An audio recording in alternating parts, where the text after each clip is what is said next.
오늘 시편과 베드로전서 말씀이 본문의 말씀인데요. 우선 시편 말씀을 지금 짧게 읽었는데 여러분들의 소감이 어떤지 모르겠습니다.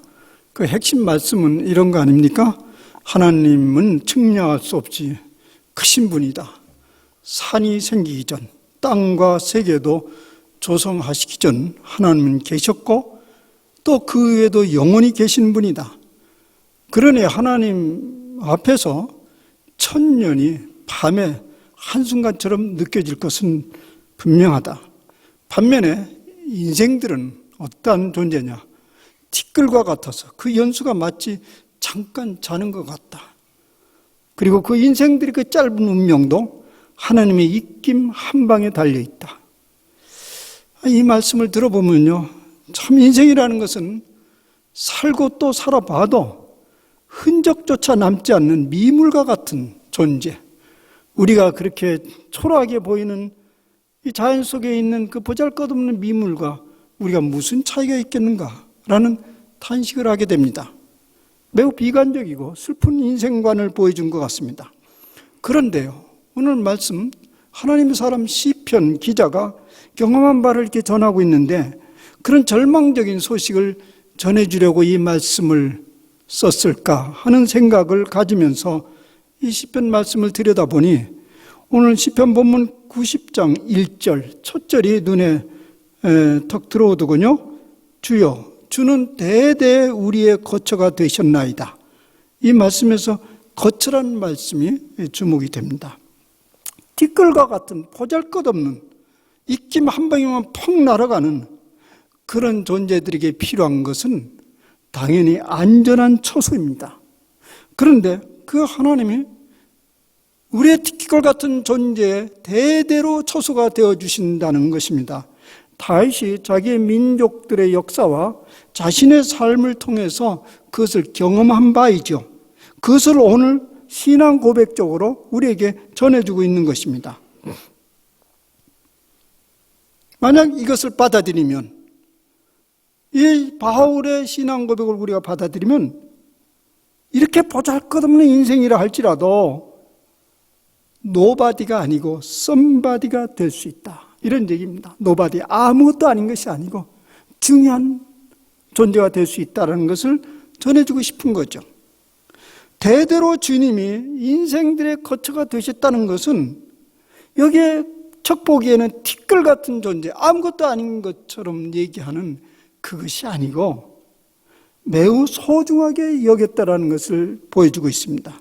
그래서 우리가 그분을 우리의 거처로 삼는다면 우리는 더 이상 노바디가 아니고 썸바디라는 것을 전해주고자 하는 것이 오늘 본문의 말씀입니다. 그러므로 우리 인생이 얼마나 짧냐 기냐, 그건 그렇게 큰 문제가 아닙니다. 하나님 앞에서는 천년을 산다 할지라도 그 한밤에 잠깐 있는 것처럼 보이는데, 그렇다면 인생이 100년이나 1000년이나 뭐 크게 다를 바가 없다는 거예요. 중요한 것은 그 주어진 생애를 하나님 앞에 어떻게 살아가느냐가 중요하다는 그 말씀을 전하는 것이죠.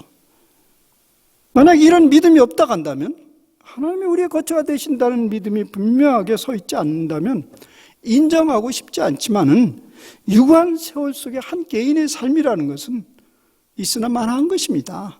잠깐 있다가 사라질 티끌과 같은 그런 보잘것없는 존재임에 틀림없다는 얘기예요. 현대 과학이요, 우리 인간의 능력을 과대평가함으로써 우리를 현혹시키게 하는 면이 없지 않아 있습니다. 인간은 끊임없이 한계를 또 넘고 넘을 수 있다는 희망을 전해주면서 보다 완전하게, 보다 행복하게, 즉 불멸, 무병, 행복에 이룰 수 있다는 희망을 전해주고 있습니다. 그런데 저는 그것을 희망 고문이라고 말하고 싶습니다. 비록 인생이 1000년을 살게 되었다 합시다.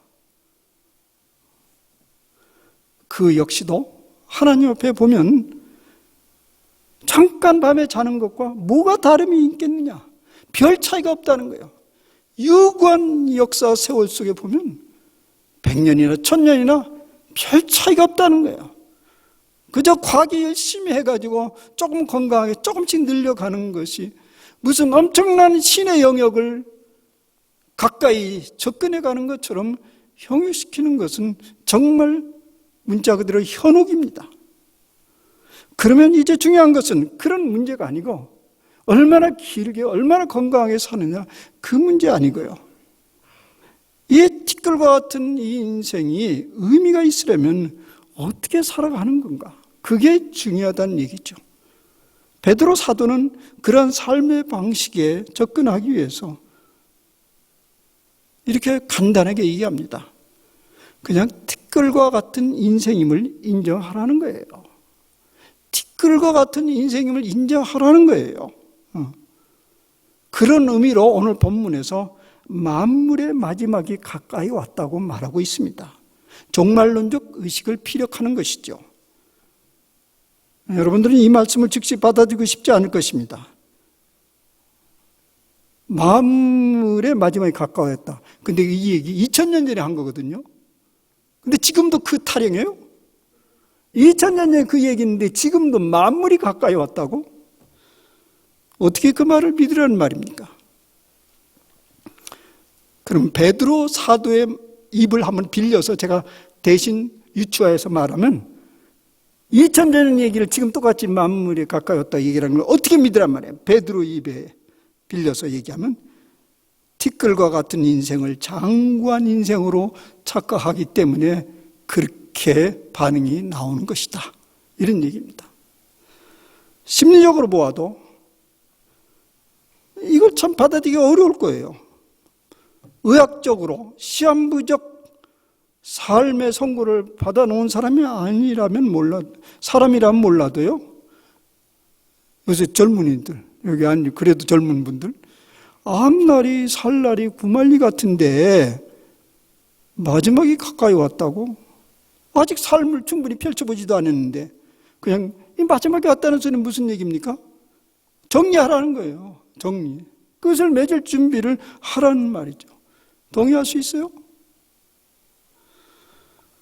그런데 이 종말론 의식은요, 양적인 시간, 헬라어로 얘기하면 크로노스적인 그 양적인 시간을 말하는 것이 아니고요. 그 헬라어는 때라는 시간이라는 말이 또 하나 말인데 카이로스적인 시간을 말하는 건데 이건 바로 그때라는 말입니다. 예수님께서 내 때가 이르지 않았다, 그것을 얘기하는 거거든요. 예, 그때 바로 그것을 얘기하는 거예요.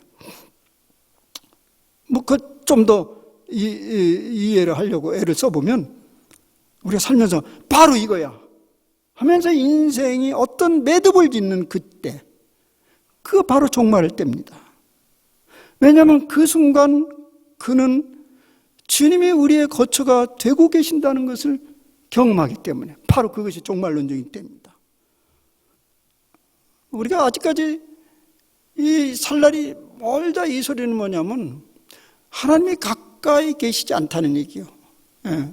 가까이 오고 있다는 것을 경험하지 않기 때문에 그런 거죠. 그런데 하나님이 여기에 함께 계신다고 한다면 베드로 사도의 경험은 그날이 바로 그때다. 그게 바로 마지막 때다. 그런 그것이 종말론적 의식입니다. 그러면 그때 우리는 어떻게 살아야 되는가? 그 바로 이때다. 그때 어떻게 살아야 되는가?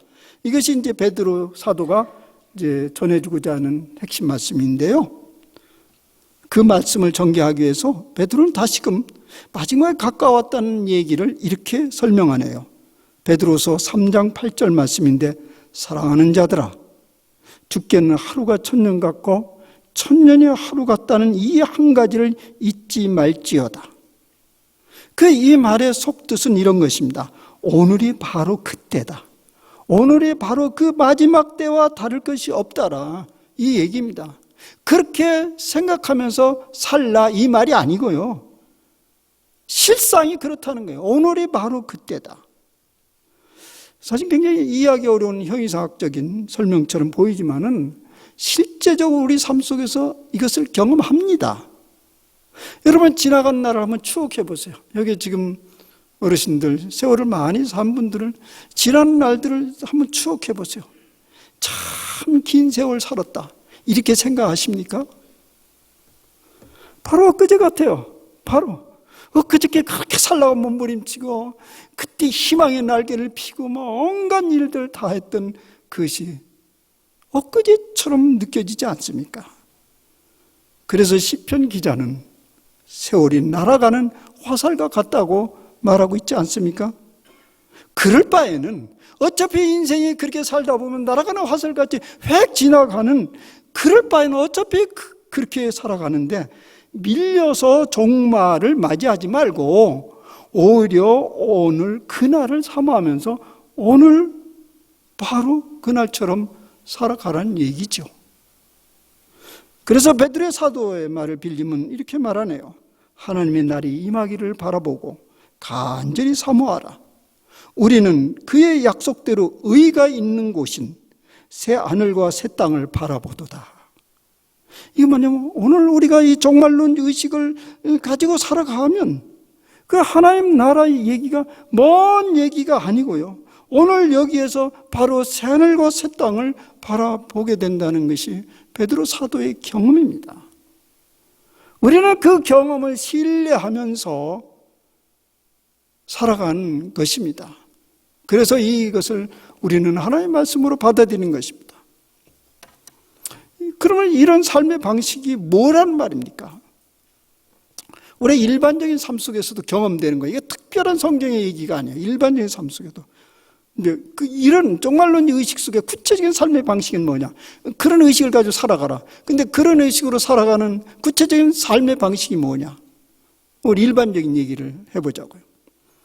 때때로 우리는 주변에서 듣고 있습니다. 시험부적 생명을 살아가는 사람들에게 듣는 버킷리스트를 우리는 때때로 듣잖아요.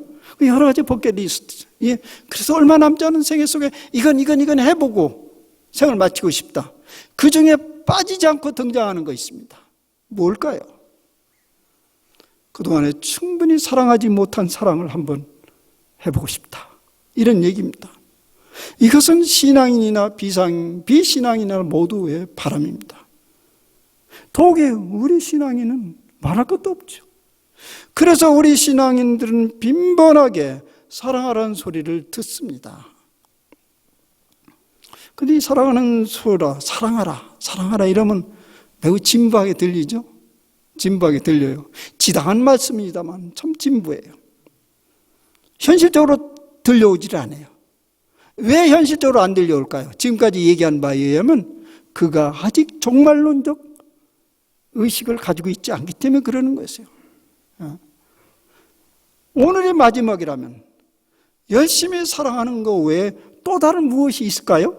오늘의 마지막이라면 열심히 사랑하는 것 외에 또 다른 무엇이 있을까요? 나머지는 다 보잘것도 없이 보일 것입니다. 그래서 베드로 사도는 친절하게도 하여튼 사랑해야 된다 이렇게 얘기하면서 그 어떻게 사랑할 것인가 그 매뉴얼을 오늘 차근차근 제시하고 있습니다. 이제부터는 이제 매뉴얼로 들어가는 거예요. 매뉴얼. 어떻게 우리가 사랑하는가? 어떻게 이렇게 종말의 의식 속에서 어떻게 이게 사랑하면 살아갈까? 먼저 이렇게 말합니다. 만물의 마지막이 가까이 왔으니 그러므로 너희는 정신을 차리고 근신하여 기도하라. 사랑하기 전에 먼저 기도를 강조하네요. 근데 이제 그 문제 왜 중요한지 차근차근 생각해 봅시다. 여기는 단순히 열심히 기도하라 이 말 대신에 정신을 차리고 근신하여 삼가 조심하여 기도하라고 합니다. 이 말의 속에는 우리가 기도하지만은 정신을 차리지 않고 하는 기도도 있다는 말이죠. 정신을 차리지 않고 기도. 그런 기도가 무엇일까요? 기도란 뭐지요? 기도는 우리 하나님께 집중하는 일입니다. 이것이 기도의 핵심이죠. 그런데 정신을 차리지 않고 그냥 본능적으로 답답해서 힘들어서 막 쏟아놓는 기도 속에는요, 온통 자기 자신의 염려에 집중되어 있습니다. 그것이 정신 차리지 않고 하면 그렇게 된 거예요. 우리 모든 기도거리, 염려거리 거기에 집중되어 있어. 그렇게 반복적으로 기도하고 또 기도해봐도 우리의 염려로부터, 욕심으로부터 하나 벗어나지를 않는 거예요. 그게 이제 정신 차리지 않고 하는 기도의 결론입니다. 그래서 사도 바울은 이렇게 말하네요. 아무것도 염려하지 말고 다만 모든 일에 기도와 간구로 너희 구할 것을 감사함으로 하나님께 아뢰라. 여기에 초점은 아무것도 염려하지 말고 하나님께 아뢰는 것이 기도라는 얘기죠. 그러면 자꾸 우리 마음속에 또 들어오는 이 생각은, 아니 아무것도 염려할 것이 없으면 왜 기도하나? 네, 맞아요. 그 말 맞아요. 아니 염려가 있으니까 기도하는 거죠. 그래서 기도하는 건 맞습니다. 그런데요, 적어도 기도하는 동안은 자기 자신의 염려 대신에 하나님께 집중하라는 말입니다. 그리하면 모든 지각에 뛰어난 하나님의 평강이 그리스도 예수 안에서 너희 마음과 생각을 지키시리라고 약속합니다. 주님께 집중하기를 반복하는 동안 자꾸 집중하는 거예요. 내 염려 때문에 기도로 나가긴 했지만은 그것에 대한 주님의 생각이 무엇인지 그 주님에게 집중하기 시작하면 점점 하나님의 뜻이 헤아려지고 우리 마음속에 평강을 찾게 된다는 것입니다. 그것이 다름 아닌 기도의 응답입니다. 우리 흔히 기도 응답할 때 평안하다, 기도의 응답을 삼잖아요. 그 평안이 뭐냐면 바로 이런 것이에요. 뭐가 될 줄 믿습니다. 그래서 평안이 왔다. 그런 얘기 아니고요. 하나님의 마음을 알았다. 됐다. 그리고 내 문제는 그분에게 넘겼다. 그런 것이 하나의 기도의 응답이라고 할 수 있습니다. 사랑하는 여러분, 우리가 형제자매를 조심스러워하고 사랑하지 못하는 이유는요, 조심스러워요.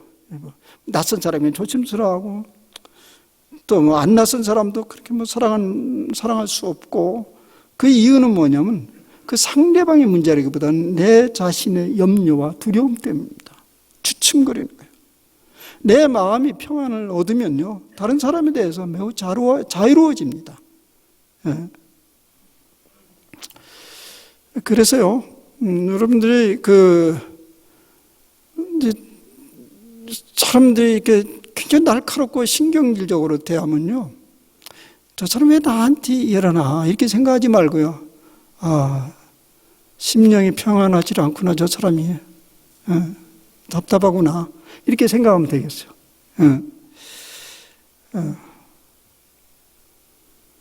우리가 하나님부터 평강을 얻으면 마음이 자유로워져요. 관대해진다는 거예요. 이때 비로소 그 사람에게 바울이 뚫고 들어갑니다. 사도 바울이, 베드로가. 그러면 그때 뜨겁게 사랑하라 이거죠. 뜨겁게 사랑하라. 절호의 찬스가 온 거죠. 그래서 사도 베드로는 그 사랑하라고 하기 전에 이제 기도를 강조하는 거죠. 이제 기도하고 그다음 마음이 정리가 되면 무엇보다도 뜨겁게 서로 사랑할지니 사랑은 허다한 죄를 덮느니라. 서로 우리 인생에서 가장 많이 실패하는 것이 뭐지요? 실패 많이 해봤죠. 그 중에서 가장 많이 실패하는 일이 다름 아닌 사랑하는 일입니다. 그래서 우리는 두려워지고 매사에 자신 없어집니다. 왜 자꾸 두려워하고 주춤주춤하고 그런지 아세요? 사랑하는데 자꾸 실패하기 때문에. 그런데요, 사랑하는 일에 성공하면 만사의 자신이 붙습니다. 그죠? 여러분들 경험해 봤을 거예요. 작은 사랑이라도 집안에서 사랑이 무르익으면요, 만사에 밖에 나가도 자신감이 넘쳐요. 쥐뿔이 가진 것도 없는데. 사랑의 힘이죠. 이런 의미에서 어거스틴은 요한복음을 강의하면서 이렇게 말하는 적이 있습니다. 먼저 사랑하라. 그리고 당신이 원하는 대로 행하라. 먼저 사랑하라. 그리고 당신이 원하는 대로 행하라. 사랑이 모든 삶의 기준이 된다면 어떤 것도 거칠 것이 없어진다는 얘기입니다. 사랑으로 행하는 일에 누구도 정죄할 수 없습니다. 그래서 베드로 사도도 뜨겁게 사랑할지니 사랑은 허다한 죄를 덮느니라고 했습니다. 사랑할 수 없는 이유 중에 가장 큰 이유는 아까는 우리 자신의 두려움이라고 우리의 염려라고 했지만은 지금 또 다른 우리가 가지고 있는, 우리가 일반적으로 우리가 가지고 있는 다른 사람들을 잘 사랑하지 못한 이유는 상대방의 허물과 약점이 보이기 때문에 그렇습니다. 보고 싶지 않는 모습이 자꾸 드러나는데 어떻게 사랑할 수 있습니까? 그래서 한번 물어봅시다. 우리 자신이 한번 물어봅시다. 사랑이 먼저입니까? 사랑받을 조건을 갖추는 것이 먼저입니까? 만약에 후자라면 사랑받을 조건을 먼저 갖춰줘야 사랑할 수 있다는 거지, 이것이 우선이란다면 이 세상에 사랑받을 사람 거의 없습니다. 하물며 항구적으로 사랑을 해야 된다면 더욱 심각해집니다. 아무도 사랑받을 사람이 없습니다. 그러면 세상은 얼마나 삭막해지는가. 그래서 우리는 이런 찬송을 불러요. 세상 모두 사랑 없어 냉랭함을 아느냐. 곳곳마다 사랑 없어 탄식 소리뿐일세. 곳곳마다 번민함은 사랑 없는 영고요. 측은하게 손을 펴고 사랑받기 원하네. 기갈 중에 있는 영혼 사랑받기 원하며 아이들도 소리질러 사랑받기 원하네. 참 슬픈 노래죠. 슬픈 노래예요. 사랑해주는 사람이 없이 모조리 다 사랑받기만을 원하니 이 세상에 사랑의 씨가 몽땅 말랐다는 노랫말입니다. 그런데 왜 사랑 주는 사람이 없습니까? 왜 사랑해 주는 사람이 없지요? 왜 사랑해 주는 사람이 없어요? 사랑받을 만한 자격을 갖춘 사람을 찾기 때문에 그렇죠. 세상의 탄식 소리를 멈추게 하려면 사랑받을 자격을, 그런 자격 있는 사람을 찾지 말고 먼저 사랑하라. 이것이 베드로 사도의 가르침입니다. 그리하면 먼저 사랑하는 사랑받을 자격이 보인다는 거예요. 왜냐하면 사랑은 허다한 죄를 덮기 때문이다. 이렇게 사랑을 강조하다 보면요, 또 우리 속에 또 이런 저항감이 일어납니다. 사랑은 어떻게 하는 거지? 사랑은 사랑하고 싶어야 사랑이 되는 거지. 그냥 사랑을 해서 사랑이 되나? 이런 얘기, 이런 저항이 일어나죠. 그런데 만약 사랑이 하고 싶어질 때 사랑을 한다면 그것은 감정에 의존한 것이죠. 감정. 근데 우리 감정을 신뢰할 수 있어요? 흔히들 굉장히 아름다운 외모나 풍물을 가진 사람, 또 아주 탁월한 재주를 가진 사람에 끌려가지고 사랑하고 싶은 마음 막 일어나요. 존경하고 싶은 마음이 막 일어나요. 마음만 가진 게 아니라 용기 있는 사람은 죽도록 사랑하겠다고 고백합니다. 그 말 믿어도 돼요? 요즘에는 과학이 발달해서 그 말 믿으면 안 된다는 증거를 댑니다. 그것은 순전히 호르몬작용이다. 개인의 의지와는 아무 상관없는 것이니까 그건 절대 지속할 수 없다. 그건 절대 믿으면 안 된다. 과학적으로 알려주네요. 근데 오늘 성경에 보면요, 베드로 사도는 뜨겁게 서로 사랑하라고 말해요. 뜨겁게란 말이 이 감정적인 용어로 들리잖아요. 그런데 우리가 막 좀 뜨거워져야겠다 해가지고 뜨거워져요. 여기 뜨겁게라는 말은요, 원어로 액테네스라는 그 헬라의 말을 우리말로 이렇게 번역한 건데요. 그 말의 이제 본래적인 뜻은 열심으로, 진심으로 하는 뜻이에요. 그러니 이 뜨겁게, 여기서 말하는 뜨겁게라는 것은 그 감정적인 용어라기보다는 의지적이고 행동적인 용어입니다. 사랑을 하되 열심을 다하여 진실된 마음으로 하라는 말이죠. 그렇게 하다 보면 약점도 허물도 부족함도 다 덮여져서 사랑하는데 전혀 그런 것들이 장애물이 되지 않는다는 얘기입니다. 이 말을 좀 발전적으로 이렇게 생각해 볼 수 있어요. 일단 덮어놓고 하여튼 의지적으로 열심히 마음을 쏟아서 사랑하라.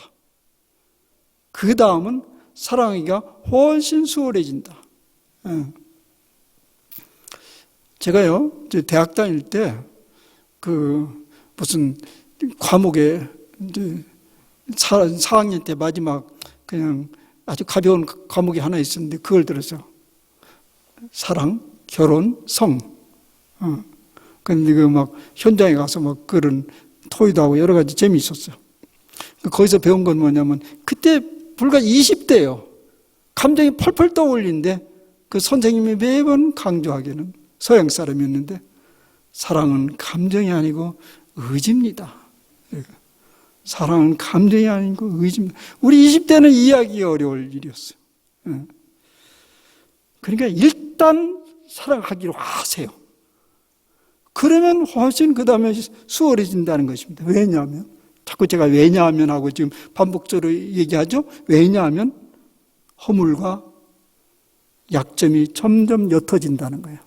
그리고 마침내는 볼똥말똥하게 된다는 것이요. 여러분이 이미 그런 경험을 하고 계십니다. 여러분 집에서 이제 대부분 같이 사는 분들이 계시잖아요. 그럼 딱 집에 들어가면 그 상대방의 허물이 즉각 나타납니까? 집에 돌아가 보면? 만약 그런 사람이 있다면 틀림없이 그 사람들은 왼수같이 살아가고 있을 것이야. 왼수같이 지금 살고 있을 거예요. 그런데 여러분 대부분 그렇게 되지 않죠? 저 사람 허물이 뭔가 한참 애써야 보이죠? 그 사람 잘 살고 있는 거예요. 틀림없이 사랑하고 있고 종말론적 삶을 살아가고 있는 거예요. 그래서 지금 얘기가 그렇게 어려운 얘기 아니에요. 여러분들 지금 하고 있고 그것을 자꾸 확대하라는 이야기죠. 예, 어떤 의미에서 성경은 사랑하는 법을 전해주는 사랑의 매뉴얼 책이라고 할 수 있습니다. 오늘 본문도 그런 매뉴얼, 사랑을 어떻게 할 것인가 그런 매뉴얼 중에 하나입니다. 그래서 지금까지 얘기한 대로 그 매뉴얼의 첫 번째이 뭐라고요? 일단 열심을 다하여 진심을 다하여 사랑하라. 이게 첫 번째 매뉴얼이에요. 그러면 모든 허물이 덮어진다. 여러분 이 매뉴얼들을 한번 해보세요. 매뉴얼은 하는 거지 보고 감상하는 게 아니잖아요. 한번 가서 해보세요. 그럼 그것이 이게 진실이구나. 그러면 그 다음 매뉴얼을 따라갈 수 있습니다. 그 두 번째 매뉴얼은 이렇습니다. 4장 9절 말씀인데요. 베드로전서 서로 대접하기를 원망 없이 하라. 사랑하라는 그 말은요, 말이 아니고요, 행동이잖아요. 말만 들어도 사랑한다. 기분은 좋지만은 그 진정성을 믿기는 어렵습니다. 행동이 따라야 그 진정성이 확인됩니다. 사랑한다는 구체적인 행위를 생각해 보자면 섬기는 것, 우정을 나누는 것, 존경과 존중을 표하는 것, 돌봐주는 것 등등입니다. 이런 행동들을 베드로 사도는 총칭해서 대접하는 것이라고 말하고 있습니다. 보통 대접한다. 이 소리는 대접한다 그러면 누가 떠오르죠? 손님이 떠오르잖아요. 그거 맞습니다. 사랑을 귀한 손님 대접하듯이 하면 뜨겁게 사랑할 수 있다는 매뉴얼입니다. 여러분 집에 손님이 오는데 감정이 펄펄 끓어서 이렇게 해줍니까? 우리 집에 오는 손님이니까 정성을 다해서 열심히 대접을 해야겠다. 그것은 의지적인 발동이잖아요. 그렇게 하면 된다는 거예요. 열심히 사랑하기가 힘든 대상 중 하나가요. 우리가 열심히 사랑하기가 힘든 대상이 누구냐면 흉어물 없이 지내는 가까이 있는 사람들입니다. 이유가 뭘까요? 손님처럼 안 보이거든요. 늘 거기 있는 사람이에요. 여러분 예수님의 말씀에 귀를 기울여봅시다. 예수님의 게네사렛 호숫가에서 베드로를 불러놓고 묻습니다. 네가 나를 사랑하느냐? 그리고요, 예수님 당신 자신에게는 네가 나를 사랑하느냐 하고요, 다른 사람에 대해서는 뭐라고 하냐면 내 양을 치라 이렇게 얘기해요. 다른 사람을 사랑하라 이렇게 말하지 않고 다른 사람에 대해서는 베드로야 내 양을 치라. 이 내 양을 치라는 말은 내 양을 돌보고 대접하라는 이야기죠. 그런데 중요한 거 있어요. 여기에 대접하고 돌볼 사람은 내 양이라는 거예요. 주님이 내 양. 그러니까 베드로 입장에서 그 양은 뭐죠? 손님이요, 손님. 그렇게 대접하는 것이 사랑하는 것이라는 얘기입니다. 우리가 사랑할 때 이러한 정신을 가지고 사랑하면 열심히 진실되게 사랑하는 길이 보인다는 얘기입니다. 우리 주변에 있는 사람, 가깝든 멀든 모두 하나님이 우리에게 보내주신 손님들입니다. 옛날에 지금은 많이 흐려졌지만 옛날에 사위는 백년 손님이라고 하잖아요.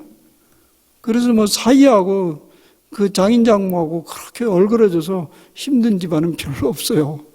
왜냐하면 손님 대하듯이 정성하게 하니까.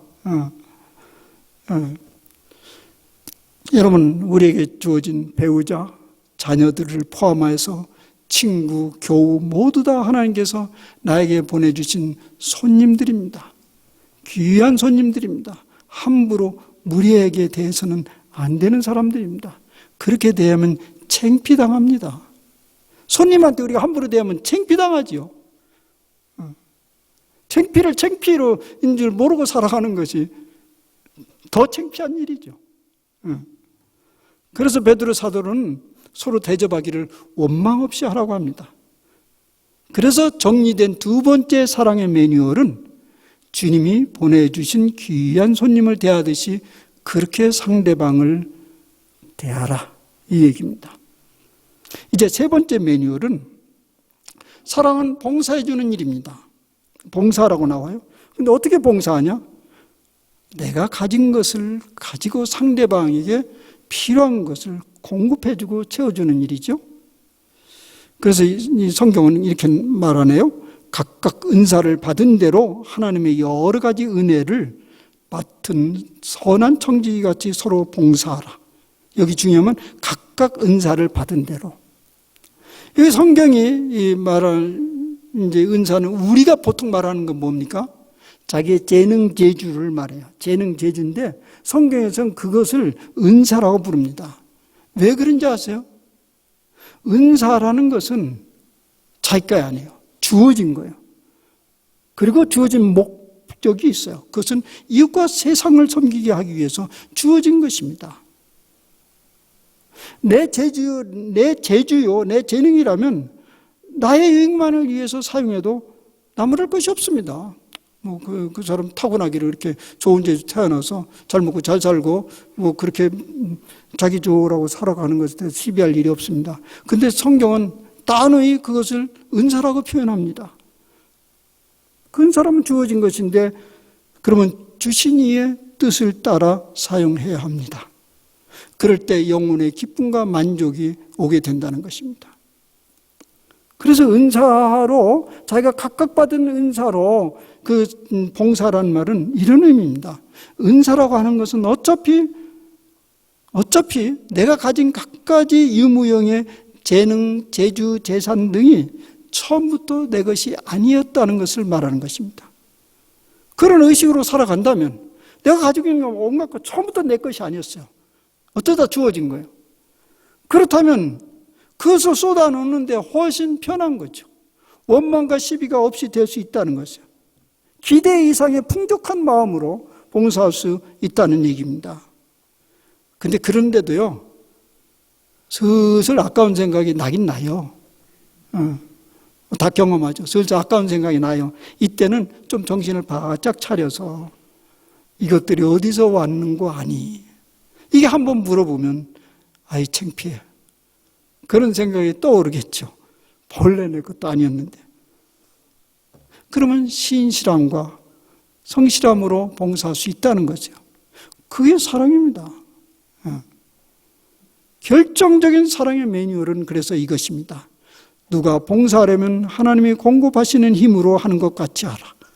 이는 범사의 예수 그리스도를 말미암아 하나님이 영광을 받으시게 하려 함이니 그에게 영광과 권능이 세세무궁하도록 있느니라. 여기 보면 누가 봉사하려면 하나님이 공급하시는 힘으로 하라. 이게 뭐죠? 또 다른 힘을 얻으라는 얘기입니까? 아니요. 이미 여러분들이 가진 은사가 하나님이 공급하시는 힘이요. 이거 하나님이 주신 공급하신 힘이니까 이걸 쓰면 하나님이 거기에 딸라 붙는 거죠. 그렇게 하면 훨씬 쉬워진다. 이런 말씀입니다. 따라서 우리가 이 사랑하라는 것은 윤리적 덕목이 아니고 어떤 의미에서 신앙적 행위라는 얘기죠. 여기서 전해주는 사랑의 매뉴얼. 사랑하라는 말은 단순히 윤리적 명령이 아니라 신앙적 행위다. 여러분, 예수 믿는 사람 기도하잖아요. 교회 오잖아요. 헌금도 바치잖아요. 등등 그 중에 사랑의 행위도 신앙의 행위라는 것이죠. 그 신앙의 행위라는 결정적인 증거가 뭐냐면 예수님이 하나님께 영광을 돌렸잖아요. 예수님이 하나님께 영광을 돌리는 것이 예수님의 삶의 가장 큰 목표였는데 그 하나님께 영광된 결정적 행위가 뭔지 아십니까? 우리를 사랑하되 끝까지 사랑하셨다. 그것입니다. 그로 인해서 그는 죽음의 길을 갔고 또 하나님이 그것을 받아들이셔서 그를 부활케 하셨다는 얘기입니다. 우리 신앙생활도 마찬가지죠. 우리도 지금 예수님의 죽음을 본받아서 부활의 길로 걸어가고 있는 사람들이잖아요. 그러니까 우리가 마땅히 사랑하라는 것은 신앙행위고요. 그걸 통해서 우리는 하나님께 영광을 돌리는 것이고요. 그때 바로 우리는 하나님으로부터 큰 힘을 얻게 된다는 얘기입니다. 성부 하나님께서 예수님에게 끝까지 사랑할 수 있는 힘을 주신 것처럼 우리도 그런 힘을 얻게 된다는 것이에요. 그러면 우리도 사랑하되 항구여일하게 사랑의 길을 걸어갈 수 있는 길이 보인다는 얘기입니다. 사랑하는 여러분, 우리 그리스도인들은 종말을 살아가는 사람들입니다. 종말에 필연적으로 해야 될 일이고 할 수 있는 일은 사랑하는 일입니다. 그 매뉴얼은 이렇습니다. 첫째, 뜨겁게 사랑하라. 둘째, 손님 대접하듯이 하라. 셋째, 받은 은사로 봉사하라. 넷째, 사랑은 신앙 행위다. 다시 이 말씀을 기억합시다. 만물의 마지막이 가까이 왔으니 무엇보다 뜨겁게 서로 사랑할지니 사랑은 허다한 죄를 덮느니라. 기도합시다. 사랑이 메말라가는 세상 속에 있습니다. 사람이 무서워서 사랑하기가 두렵습니다. 사랑을 제대로 받을 사람이 없는 것 같고 사랑을 받을 만한 자격이 있는 사람이 없는 것 같아서 그저 우리는 움츠려서 내 한몫하면서 상처받지 않고 살면 그만이지 않은 그런 매우 자주 섞인 두려움 속에 저희들이 자주 머물게 됩니다. 주님, 오늘 사도 베드로를 통해서 사랑하는 법을 배웠습니다. 이제 만물의 때가 가까이 왔다는 종말의식을 가지라는 것입니다. 그때 우리가 유일하게 할 수 있는 일은 사랑밖에 없습니다. 우리가 그 시대를 사랑하고 있으니 이 일들을 감당하도록 우리 성령께서 이 시간에 저희들에게 가르쳐 주셨습니다. 매뉴얼도 주셨습니다. 주님 들은 대로 행하게 하여 주옵소서. 하나님의 받은 힘으로 하라는데 우리에게 끝까지 그 사랑의 일을 거둘 수 있는 힘을 주시옵소서. 그럼 우리는 그 일을 통해서 우리 주 예수님께서 그러하였듯이 우리 하나님께 영광을 돌리는 삶을 살 것입니다. 저희들을 도와주시옵소서. 예수님의 이름으로 감사하며 기도하옵나이다. 아멘.